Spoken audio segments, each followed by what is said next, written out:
Guys, welcome to my channel. तो आज की वीडियो में हम देखेंगे कि सिंटैक्स क्या होता है, ठीक है। फिर कंपाइलेशन क्या होता है, ठीक है। और फिर देखेंगे मेन फंक्शन क्या होता है, मेन फंक्शन, ठीक है। फिर देखेंगे कि ब्लॉक कैसे डिफाइन किया जाता है प्रोग्राम में, कोई भी ब्लॉक कैसे डिफाइन किया जाता है। और फिर देखेंगे कि प्रोग्राम कैसे रन करता है, ठीक है। और उसके साथ साथ हम एक प्रोग्राम बनाएंगे जिसमें हम लोग दो नंबर का सम हम लोग निकालेंगे, ठीक है। तो चलिए स्टार्ट करते हैं। तो सिंटैक्स क्या होता है, ठीक है। The way of writing a part of program, जैसे कि एक कोई भी पार्ट ऑफ प्रोग्राम को अगर हम लोग किसी जिस तरह से लिखते हैं, उसका वे मतलब उस तरीके को जिस तरीके से हम प्रोग्राम लिखते हैं उसको हम लोग सिंटैक्स बोलते हैं, ठीक है। जैसे कि फॉर एग्जांपल हम ले लेते हैं, सिंटैक्स क्या होता है वेरिएबल डिक्लेयर करने का। तो सिंटैक्स होता है इंट ए। इंट ए मतलब इंट क्या है, इंट एक डेटा टाइप है। और ए क्या है, ए जो है वेरिएबल का नाम है। और सेमीकोलन क्यों लगाए हैं, तो सेमीकोलन लगाए हैं ताकि हम ये दिखा पाए कि यहाँ पे लाइन या डिक्लेरेशन खत्म हो रहा है, ठीक है। लाइन यहाँ पे प्रोग्राम का लाइन खत्म हो रहा है, पहला लाइन या दूसरा लाइन, इस तरह से लाइन खत्म हो रहा है, ठीक है। तो इस ये दिखाने के लिए हम लोग सेमीकोलन यहाँ पे यूज़ किए हैं, या फिर ये दिखाने के लिए कि डिक्लेरेशन यहाँ पे खत्म होता है, ठीक है। तो ये हो गया हम लोग का सिंटैक्स, ठीक है। अब आते हैं नीचे, कंपाइलेशन क्या होता है। तो the conversion of code from human readable form to machine readable format is called compilation. Compilation conversion होता है किसी भी कोड का ह्यूमन रीडेबल, हम लोग जो कोड लिखते हैं वो हमारे हमारे लिए होता है, वो हम लोग पढ़ पाते हैं। और उसको क्या करता है, कंपाइल करके वो कंपाइलर क्या करता है, वो कंपाइल करता है और उसको मशीन रीडेबल फॉर्म में कर देता है। जैसे कि फॉर एग्जांपल 1010 करके फॉर्मेट में डाल देता है, तो उसको बोलते हैं हम कंपाइलेशन, ठीक है। तो कंपाइलेशन समझ में आ गया, ठीक है। अब आते हैं मेन फंक्शन क्या होता है। तो what is the main function. तो अ टाइप ऑफ फंक्शन और अ ब्लॉक ऑफ कोड। एक टाइप ऑफ फंक्शन होता है, फंक्शन क्या होता है हम लोग फ्यूचर में पढ़ेंगे। अभी के लिए समझ लीजिए कि फंक्शन एक ब्लॉक होता है, ठीक है। एक पार्ट होता है प्रोग्राम का, ठीक है। ठीक है, तो अ टाइप ऑफ फंक्शन और a block of code from where execution of program starts, मतलब ऐसे पार्ट ऑफ कोड को बोलते हैं मेन फंक्शन जिस जहाँ से प्रोग्राम का एग्जीक्यूशन एक्चुअली में स्टार्ट होता है, ठीक है। ये समझिए आप, मेरे ख्याल से इतना तक आप समझ गए होंगे, ठीक है। अब कैसे ब्लॉक डिफाइन किया जाता है, ठीक है, कोई भी ब्लॉक कैसे डिफाइन किया जाता है। जैसे कि एक फंक्शन बनाएंगे तो उसका ब्लॉक कहाँ से कहाँ तक ये होगा, उस फंक्शन का बताने के लिए हम लोग कैसे ब्लॉक डिफाइन करते हैं, तो उसका हम लोग समझ लेते हैं। A block starts with an open करली ब्रैकेट्स, मतलब एक ओपन करली ब्रैकेट होगा, वहाँ से ब्लॉक स्टार्ट होगा। और एंड कहाँ होगा, जहाँ पे कर्ली ब्रेसेस बंद होगा, कर्ली ब्रेसेस बोलते हैं या ब्रैकेट बोलते हैं, तो वो उसको वहाँ पे बंद होगा, वहाँ पे एंड होगा वो ब्लॉक, ठीक है। एंड उसके बीच में हम लोग बॉडी ऑफ ब्लॉक डिफाइन करते हैं, ठीक है। तो इतना तक आप लोग समझ गए कि ब्लॉक कैसे डिफाइन होता है, और मेन फंक्शन क्या होता है, फिर कंपाइलेशन क्या होता है, और सिंटैक्स क्या होता है, ठीक है। अब आते हैं कि हम लोग पहला प्रोग्राम बनाएंगे, printing the sum of two numbers, जो प्रिंट करेगा सम ऑफ टू नंबर्स। तो चलिए प्रोग्राम बनाते हैं। तो स्टार्ट करते हैं अपना कोड ब्लॉक्स। तो स्टार्ट हो रहा है, तो हमारा कोड ब्लॉक स्टार्ट हो गया। तो चलिए हम प्रोग्राम बनाते हैं। तो फाइल पे गए, न्यू पे गए, और एम्प्टी फाइल पे गए, ठीक है।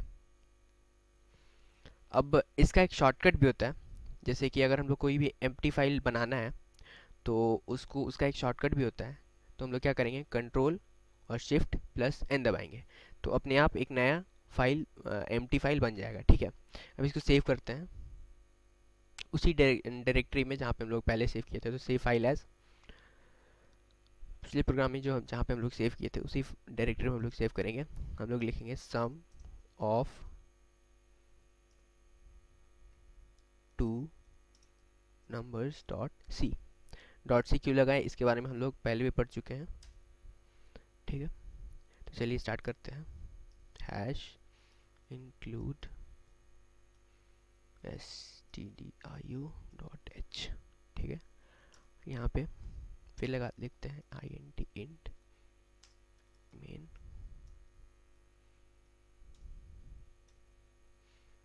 तो देखिए यहाँ पे ब्लॉक स्टार्ट हो रहा है मेन का, और यहाँ पे ब्लॉक खत्म हो रहा है, तो इसीलिए हम लोग कर्ली ब्रेसेस लगाते हैं, कर्ली ब्रैकेट्स लगाते हैं। अब इसके अंदर हम लोग कुछ भी लिखेंगे तो वो मेन के अंदर आएगा, ठीक है। तो चलिए स्टार्ट करते हैं। तो हम लोग पहले पढ़े हुए हैं कि वेरिएबल कैसे डिक्लेयर होता है।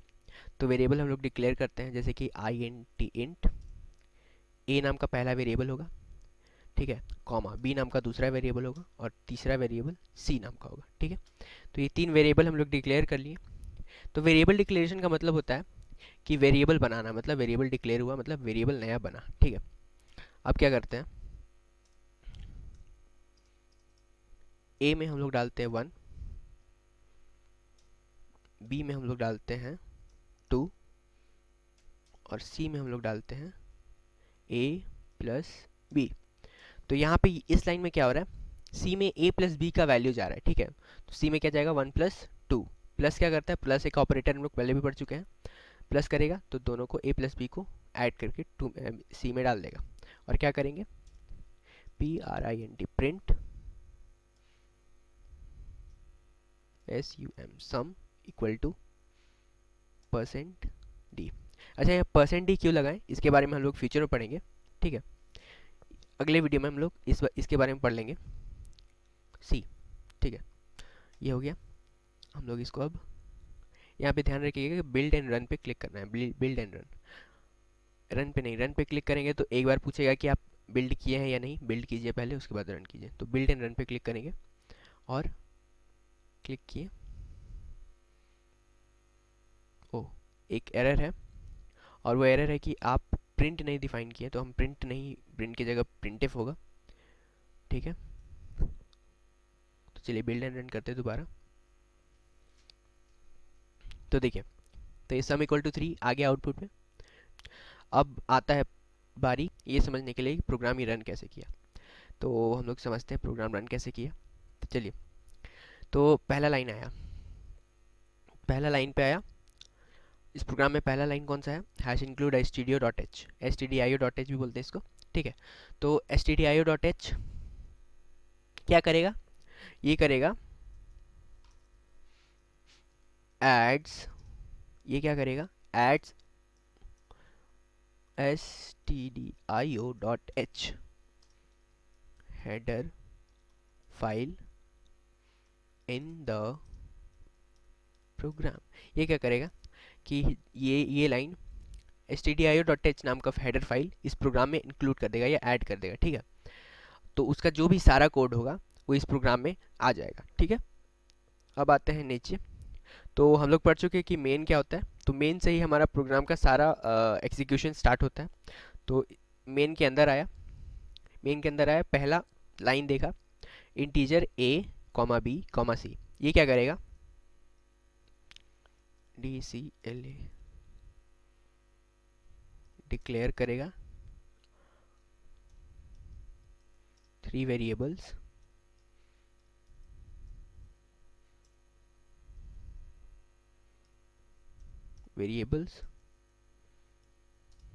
a comma b comma c। तो इस डिक्लेरेशन को हम लोग बोलते हैं इनलाइन डिक्लेरेशन, मतलब एक ही बार में हम तीनों डिक्लेयर किए हैं, जो कि इंट टाइप का है, ठीक है। तो ये जो इंट टाइप का वेरिएबल है वो हम लोग तीनों एक ही बार डिक्लेयर किए हैं। ऐसे भी हम लोग डिक्लेयर कर सकते हैं इंट a फिर सेमी कॉलन इंट b फिर सेमी कॉलन इंट c, इस तरह से भी डिक्लेयर कर सकते हैं। लेकिन हम लोग क्या करें किए हैं, यहाँ पे एक ही बार में तीनों को डिक्लेयर किए हैं। और ये लाइन क्या करेगा, पहला लाइन आया, पहला लाइन देखा, डिक्लेयर किया वेरिएबल, फिर दूसरा लाइन पे आया और क्या देखा कि a में क्या किया, puts 1 in value of a, a में 1 का वैल्यू डाल दिया। ये हम लोग असाइनमेंट ऑपरेटर पहले भी पढ़ चुके हैं। तो ये असाइन कर दिया a का वैल्यू, ठीक है। फिर यहीं पे सेम चीज़ हो जाएगा, पुट्स 2 इन वेरिएबल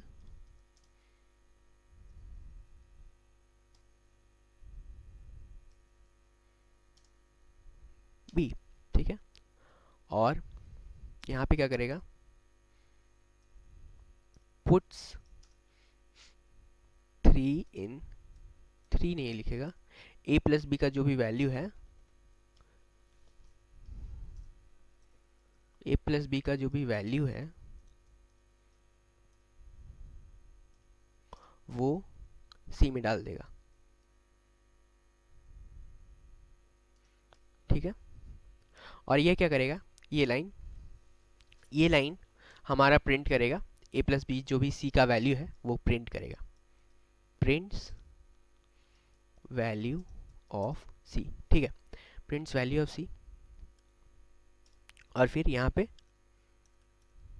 रिटर्न 0। तो ये क्या करेगा, इसके बारे में हम लोग फिर फ्यूचर में पढ़ेंगे।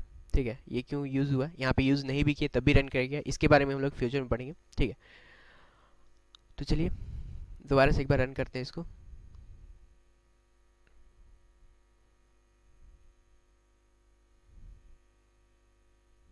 तो देखिए दोबारा से रन किए, सेम आउटपुट आया।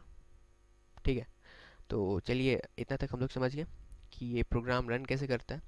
तो एक बार दोबारा से रिवाइज कर लेते हैं कि ये प्रोग्राम रन कैसे करता है।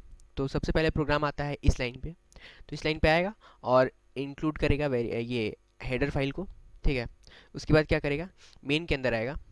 हमेशा जब भी प्रोग्राम स्टार्ट होता है तो वो मेन से स्टार्ट होता है, तो मेन के अंदर आएगा और देखेगा कि क्या हुआ है पहले लाइन पे। तो पहले लाइन पे 3 वेरिएबल डिक्लेयर हुआ है, तो डिक्लेयर करेगा 3 वेरिएबल। ठीक है, और फिर दूसरे लाइन पे a का वैल्यू 1 हुआ है, तो दूसरे लाइन पे आएगा तो a का वैल्यू 1 कर देगा, तीसरे लाइन पे आएगा b का वैल्यू 2 कर देगा, और चौथे लाइन पे आएगा तो c का वैल्यू a प्लस बी कर देगा, और उसके जस्ट नेक्स्ट लाइन में प्रिंट कर देगा c का वैल्यू। और ये %d क्यों लगाए हैं ये हम लोग फ्यूचर में पढ़ेंगे। ठीक है, और उसके बाद 9th नंबर पे ये क्यों हुआ है इसके बारे में हम लोग फ्यूचर में नेक्स्ट वीडियो में पढ़ेंगे। ठीक है, तो चलिए इतना तक हम लोग समझ गए कि ये प्रोग्राम कैसे रन करता है। अब इसके आगे अगले वीडियो में हम लोग देखेंगे। तब तक के लिए थैंक यू एंड बाय।